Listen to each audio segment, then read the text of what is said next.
Au VIe siècle avant Jésus-Christ, l'Inde était sous l'occupation aryenne.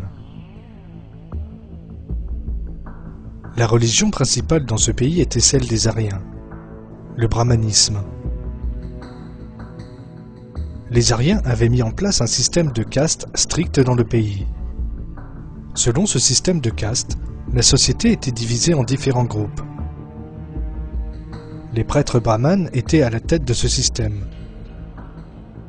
Ils opprimaient la population impitoyablement. Durant ces années, un fils naquit chez le prince Suddhodana, membre de la noble famille Kakya, Siddhartha Gautama.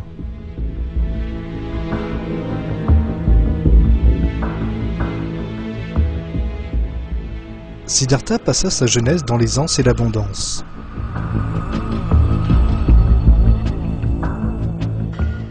À l'âge de 29 ans cependant, il quitta le palais dans lequel il vivait. Et il entreprit une quête mystique. Résultant de cela, il exposa certains principes. Ces principes devinrent petit à petit un enseignement.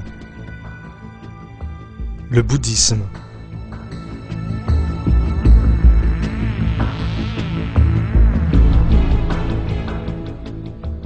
Le bouddhisme est apparu au nord-est de l'Inde. À l'époque, il s'étendit au Sri Lanka, en Birmanie, en Thaïlande, au Laos, au Cambodge, en Chine, au Tibet, en Mongolie, en Mandchourie, en Corée et au Népal. Aujourd'hui, le bouddhisme compte environ 330 millions de disciples.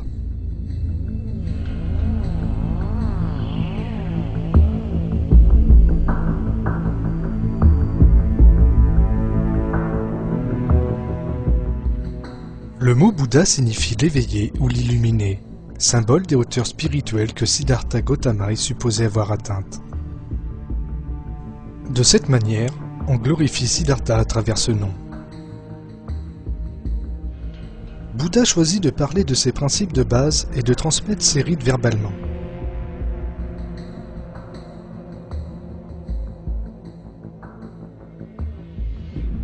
Depuis 400 ans, les enseignements du Bouddha ont été transmis de génération en génération et uniquement oralement.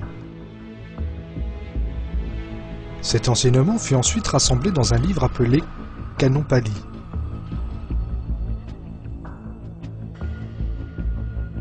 Aujourd'hui, le texte considéré comme sacré par le bouddhisme est le Tipitaka, écrit en langue pali. Il contient de nombreuses erreurs grossières. Les prêtres organisent leurs cérémonies et leur vie conformément à ce texte.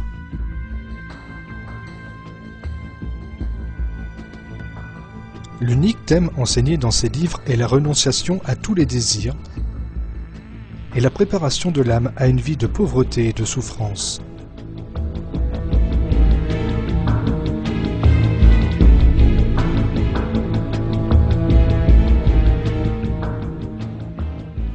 Les bouddhistes se sont tellement axés sur ces questions qu'ils n'ont absolument pas conscience d'une vérité autrement importante. Cette vérité est l'existence de Dieu.